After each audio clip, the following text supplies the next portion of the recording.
Guys আগে ভিডিওটা দেখো, তারপর কিছু ফানি কমেন্ট পড়বো। शुरू करते हैं। গল্প তাহলে এটা অনলাইনে অর্ডার করছিলাম।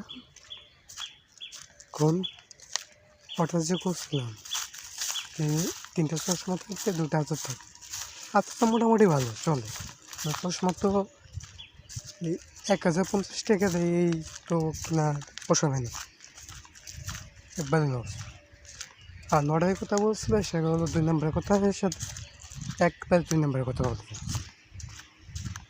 বলছো যে যদি গিফট পাই তাহলে পার্সেল মানে ডেলিভারি চার্জ একদম ফ্রি যদি গিফট পাই।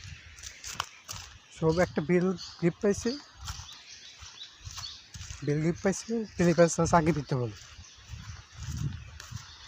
বলছি ডেলিভারি চার্জ না ফ্রি, তারপর হচ্ছে ডেলিভারি চার্জ ফ্রি নেই।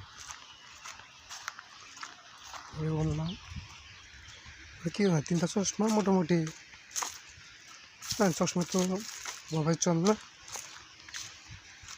পুরো 2 নম্বরই নেই। বললাম রস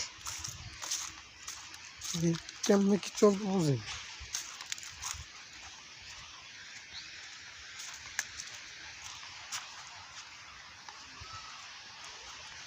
তিনটা চশমা 2টা রস কেমনি কি চলবে বুঝি।